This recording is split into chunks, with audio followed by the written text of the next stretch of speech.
Episode के start में हमें यह दिखाया जाता है कि हमारा मेन लीड कहीं जा रहा होता है। तभी उसका असिस्टेंट यानी कि उसके लिए जो काम करता है, उसका नाम फुगई होता है, वो आके बोलता है कि सर आपने मुझे बुलाया। तभी हमारा मेन लीड उसको बोलता है कि हमें कितनी देर है वहाँ तक पहुँचने के लिए। तभी फुगई बोलता है कि आधा दिन, कम से कम हमें आधा दिन और लगेगा वहाँ तक पहुँचने के लिए। तभी फुगई बोलता है जल्द। तभी हमारा मेन लीड बोलता है जल्द से जल्द मुझे उधर पहुँचाओ। उसके बाद फुगई और वो हमारा मेन लीड दोनों ही निकल पड़ते हैं। अब हमें दिखता है कि हमारा जो मेन लीड है उसके हाथ से खून बह रहा होता है क्योंकि उसे चोट लगी होती है। तभी वो हमारे तो उसके पास की कुछ झलक दिखाता है कि वो एक लड़की के साथ है, छोटी सी लड़की है, और वो आंखें खोल लेता है। वो छोटी सी लड़की के साथ खेल रहा होता है और तभी उसका ड्रीम हट जाता है। और तभी हमारे स्टार्ट होता है एपिसोड। लॉन्गिटिवली इस लाइन में हमें दिखाया जाता है कि एक लड़का बहुत ओल्ड मास्टर वैंग और उसकी वाइफ को लेकर आ रहा होता है। उस मिसेस वैंग प्रेग्नेंट होती हैं और वो जानना चाहती हैं कि वो लड़का है या लड़की। तो तभी जो उस इम्पोर्टेड लेडी हॉली हॉल में हमारी फीमेल लीड बैठी होती है, जो कि भविष्य यानी कि मैरिज या फिर मौत बताती है। मिस्टर वैंग और मिसेस वैंग उसके पास आते हैं और जब हमें पता चलता है हमारी फीमेल लीड यानी कि युन जियो, लेडी युन जियो, वो बता रही होती है कि लेडी युन जियो बोलती है तुम्हें क्या जानना है, क्या सुनना है, आओ मुझे अपना हाथ दो। तभी मिस्टर वैंग बोलते हैं कि मेरी वाइफ प्रेग्नेंट है और बताइए लड़का है या लड़की। तभी लेडी वैंग उसकी वाइफ का हाथ अपने हाथ में रखती है। तभी उसका ब्रेसलेट चमकता है और उसको क्वाइन रेजिडेंस यानी कि उसका फ्यूचर दिख जाता है। वो एक लड़का होता है पर क्वाइन क्वाइन जनरेशन का एक ही सन यानी कि उसकी जनरेशन आगे बढ़ाने के लिए। तभी वो बोलती है कि इनके पेट में जो बच्चा है वो लड़का है पर क्वाइन क्वाइन फैमिली का। और तभी वो बोलता है क्वाइन फैमिली कौन है, मेरा नाम तो वैंग है, वैंग फैमिली से हूँ मैं, मेरा सरनेम वैंग है। पर क्वाइन वो बोलती है क्वाइन फैमिली का ही एक बच्चा है।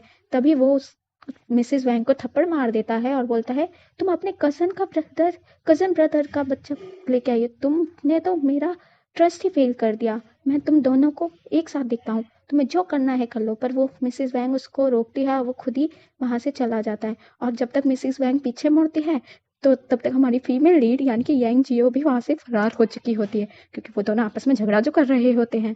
तभी हमारी फीमेल लीड यानी कि वैंग यांग जियो भाग रही होती है और उसके पीछे मिसेस वैंग भाग रही होती है।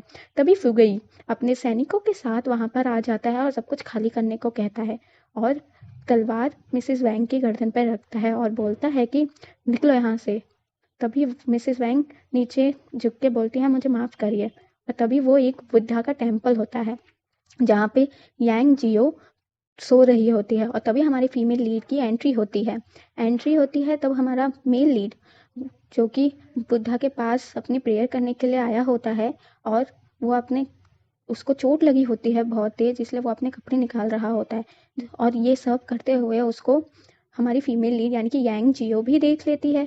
और तब हमारे मेन लीड की नज़र यांग जियो पे जाती है तो वो अपनी तलवार निकाल के उसकी पूरी टेबल को ही काट देता है और उस यांग जियो का गला पकड़ लेता है।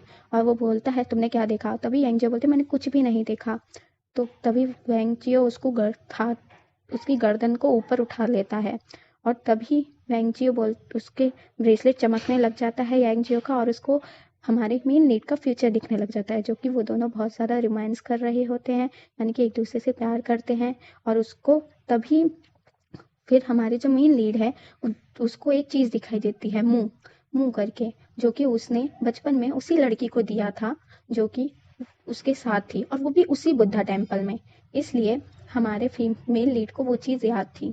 तभी मेन लीड की बहुत ज़्यादा हालत ख़राब हो जाती है और वो फीमेल लीड को छोड़ देता है। और वो फीमेल लीड हमारी जा ही रही होती है कमरे से बाहर, तभी मेन लीड वहाँ पे दर्द के मारे गिर जाता है। गिरते गिरते तब फिर हमें आगे का सीन दिखाया जाता है जहाँ पर हमारी फीमेल लीड हमारे मेन लीड का इलाज कर रही होती है। अब वो देखती है कि सॉरी मैं इलाज तो कर रही हूँ, मैं तुम्हें कोई हानि नहीं पहुँचाऊँगी। और वो अपने बाल लेके एक बाल को तोड़ के और सुई में डाल के उसके घाव को सिल रही होती है। तभी वो बोलता है तुम वापस आ गई, अब मेरे को किसी चीज़ का डर नहीं है। तभी हमारी फीमेल लीड बोली, क्या तुम्हें ज़्यादा दर्द हो रहा है? चलो मैं तुम्हारे लिए गाना गा देती हूँ, तुम पेन को इग्नोर करो। तभी हमारे मेन लीड के साथ वो पूरा उसके घाव को सिल देती है। और उसके बाद हमारे मेन लीड को अगले सीन में होश आता है और फीमेल लीड हमारी आगे खड़ी होती है और बोलती है कि तुम उठिए, ये मैंने कुछ भी नहीं किया है। पता है तुम्हारा वाउंड कितना फैल गया था? अब तुम अगर मैं तुम्हारा इलाज नहीं करती ना तो तुम अभी तक डेड बॉडी बन गए होते। तो अभी अच्छा है तुम उठे, अब मैं यहाँ से जाती हूँ। तो तभी हमारा मेन लीड बोलता है, रुक जाओ, वहीं पे रुक जाओ। तुम्हें लगता है तुम यहाँ से चली जाओगी मेरी बॉडी देखने के बाद? फिर वो फीमेल लीड बोलती है कि हाँ, तुम कुछ भी कर लो, मैं तो यहाँ से जाके ही रहूंगी। तब हमारी फीमेल लीड एक पाउडर उसके ऊपर छिड़क देती है और फिर वो दरवाजे से बाहर ही जा रही होती है कि फुगुई उसके ऊपर तलवार रख देता है। तभी हमारा मेन लीड वहाँ पे आता है और सभी सोल्जर्स उसको ग्रीट करते हैं और बोलते हैं chief Eugene, chief long live chief Eugene. और इसी के साथ हमारा यहाँ पे फर्स्ट एपिसोड खत्म हो जाता है। अगर आपको मेरे वीडियोस अच्छे लगते हैं तो please like and subscribe our channel and press the bell icon. Okay, bye bye.